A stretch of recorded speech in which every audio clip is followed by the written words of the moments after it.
अस्सलाम वालेकुम। मैं हूं समी इब्राहिम और आप देख रहे हैं हमारा यूट्यूब चैनल। 5 जनवरी है आज, मंगलवार सन 2021।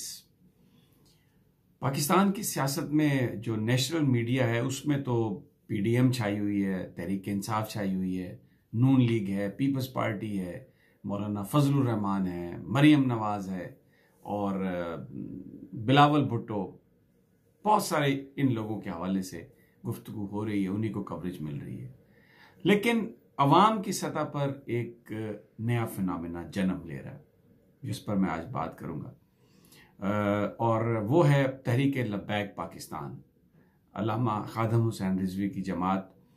अल्लामा खादम हुसैन रिजवी इंतकाल उनका नवंबर में हुआ, लेकिन उन्होंने जो नामूस रिसालत के हवाले से और जो पाकिस्तान के अंदर जो इस वक्त ग्रास रूट लेवल पर निहायत ही आम आदमी की सतह पर जो प्रॉब्लम्स हैं उनको उन्होंने हाईलाइट किया था और बहुत बड़े बड़े इज्तिमा भी हुए।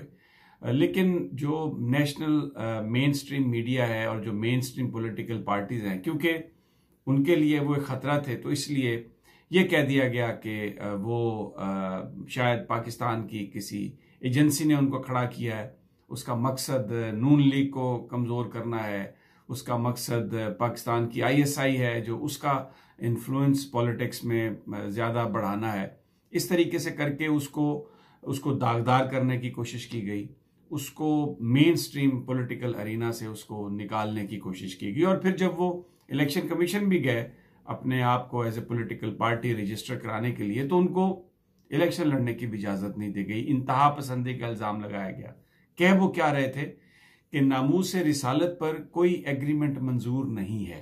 नबी पाक सल्लल्लाहु अलैहि वसल्लम की जो हुर्मत है, उनका जो तकद्दुस है, जो शान रिसालत है, उस पर वो किसी तरह का भी कोई कंप्रोमाइज करने के लिए तैयार नहीं।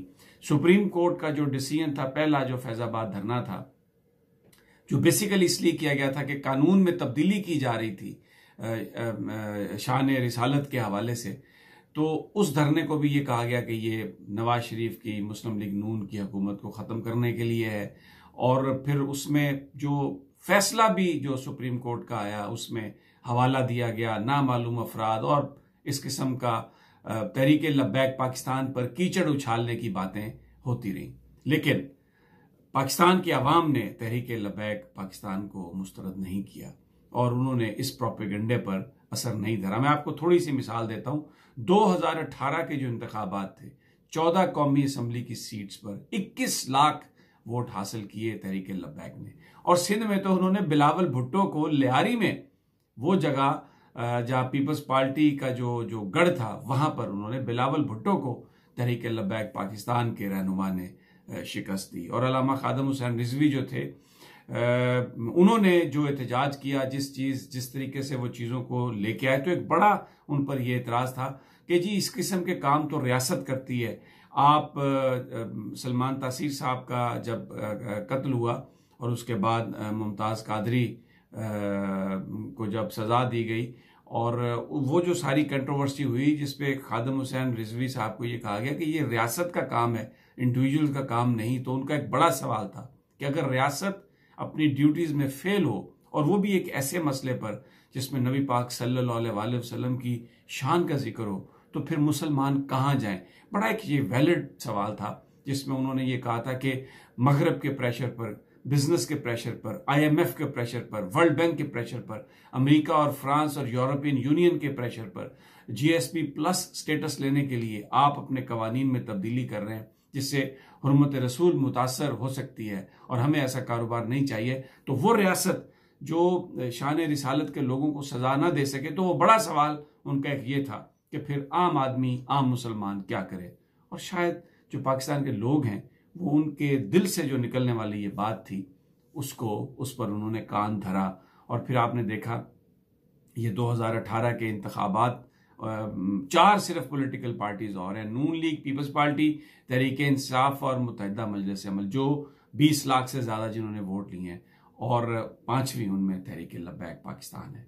और फिर जब नवंबर में उनका इंतकाल हुआ और जो जनाजा था अल्लामा खादम हुसैन रिजवी का, वो कई दिहाइयों पिछली माजी की अगर हम देखें तो इससे बड़ा कोई जनाजा नहीं था। तो अब चेलम जो हुआ उनका, जो मैं जिसकी वजह से मैं आज आपके साथ ये वीडियो कर रहा हूं, उनका जो चेलम था एक दिन पहले हुआ, मीनार पाकिस्तान पर ही करना चाहते थे, सरकार ने इजाजत नहीं दी, तो मुल्तान रोड पर उन्होंने किया और एक बहुत बड़ी तादाद में लोग वहां पर आए। अब तहरीक लब्बैक पाकिस्तान अपने आप को पॉलिटिक्स के लिए तैयार कर रही है, और ऐसे वक्त में जब ये बड़े मेन स्ट्रीम सियासतदान अपनी जाती जायदादों, अपनी करप्शन के केसेस को, अपने आप को उनसे बचाने के लिए, और ये पाकिस्तान के इदारों पर तनकीद कर रहे हैं, पाकिस्तान के लोगों के मसाइल को उन्होंने नज़रअंदाज किया है, और कोई अपना अब्बू बचाओ मुहिम पर है, कोई दादा बचाओ मुहिम पर है, कोई अपना मुल्ला बचाओ मुहिम पर है।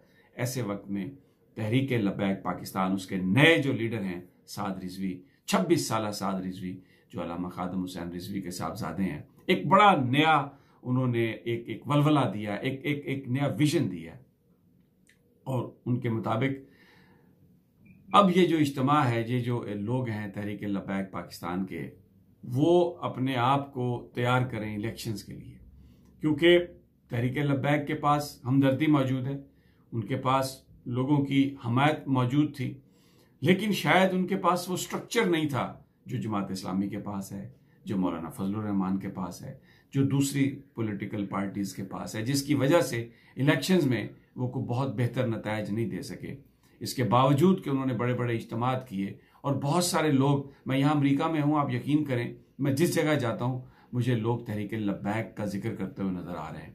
और इसको जो पाकिस्तान के इंटेलेक्चुअल्स हैं, जो दानिश्वर हैं, जो अपने आप को बड़ा मोतबर समझते हैं, वो कह रहे हैं कि जी अगर ये तहरीक लब्बैक मेन स्ट्रीम में आ गई तो ये इंतहा पसंदी मेन स्ट्रीम में आ जाएगी, और ये बड़ा खौफनाक ट्रेंड होगा। ये बिल्कुल खौफनाक ट्रेंड नहीं होगा। मैं उन सबको जवाब देना चाहता हूं, मैं किसी का नाम नहीं लेता, गरीबों की बात करने वाले और नबी पाक सल्लल्लाहु अलैहि वसल्लम की हुर्मत का तहफ़्फ़ुज़ करने वाले लोग अगर पॉलिटिकल मेन स्ट्रीम में आते हैं और अपना एजेंडा लेके लोगों के पास आते हैं, तो ये जो रवायती सियासतदान जो करोड़ करोड़ रुपया लेके टिकटें देते हैं, और जिन्होंने अपने जाती गुलामों जैसे लोगों को पार्टी अहदेदार बना के पार्टियों पर कब्जा किया हुआ है, आइन और कानून में ऐसी तरामीम की हैं कि कोई इनकी नॉमिनेशन और इनकी मर्जी के खिलाफ वोट न दे सके।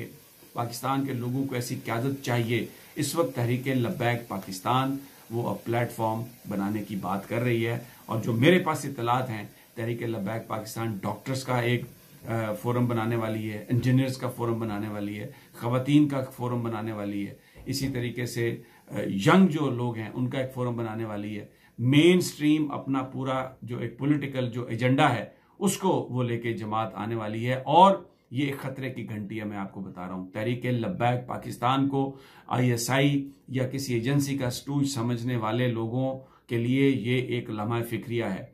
वो रवायती सियासतदान या वो मतलब परस्त और खुद गर्ज लोग जिन्होंने पाकिस्तान के अवाम के नाम पर अभी तक हुकूमत की है और हुर्मत रसूल पर भी कंप्रोमाइज करने से बाज नहीं आते, वो जमात अब एक अवामी जमात बनकर पाकिस्तान के लोगों के पास आ रही है। और ये जो चेलम में बड़ा उनके अंदर बीच में कुछ इख्तलाफ भी थे। अशरफ जलाली साहब ने एक अलहदा अपना सेगमेंट बना लिया था।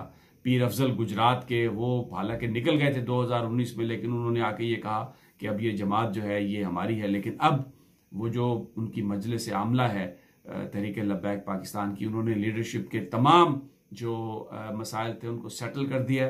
साद रिजवी अपने वालिद का मिशन लेके, एक नौजवान आदमी, खूबसूरत आदमी, अच्छी बात करने वाले आदमी, और क्यों ना जो नबी पाक सल्लल्लाहु अलैहि वसल्लम की हुर्मत की बात करे, वो अच्छा क्यों ना लगे, उसके साथ अल्लाह की ताकत शामिल क्यों ना हो, एक नई चॉइस लेके पाकिस्तान के पास आ रहे हैं।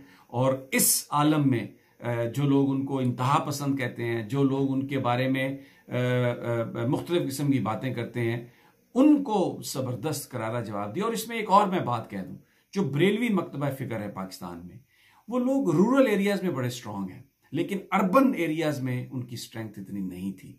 और जो लोग थे अंस नूरानी जैसे लोग, वो PDM मौलाना फजलुर रहमान ने अपने पीछे लगा लिए। अब अर्बन सेंटर्स में जो बरेलवी ताकत है जो वो इकट्ठा हो रही है, और वो एक ऐसे मिशन, क्योंकि देखें जुदा हो दीन सियासत से तो रह जाती है चंगेजी, तो ये बिल्कुल सियासत और दीन का बड़ा गहरा ताल्लुक है, हमारे मुल्क के कवानीन का बड़ा गहरा ताल्लुक है। और अगर हम नबी पाक सल्लल्लाहु अलैहि वसल्लम की अजमत को और उनकी शान को सही अंदाज में प्रोटेक्ट करें तो इसका मतलब यह है कि हम गरीब को भी प्रोटेक्ट करेंगे। उनके जो ख्यालात थे, उनका जो दर्स था, फिर हम उसे भी इम्प्लीमेंट करेंगे।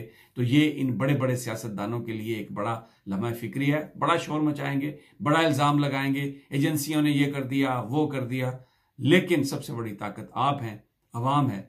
और नबी पाक की मोहब्बत के साथ ये मुल्क बनाया गया था, रमज़ान शरीफ में बना था, और इसका मतलब ही ये था, इसका नारा ही ये था, पाकिस्तान का मतलब क्या, ला इलाहा इल्लल्लाह। दोस्तों साथियों, अगली वीडियो तक इजाज़त दीजिए, इंशाल्लाह जल्द मुलाकात होगी। अल्लाह निगहबान।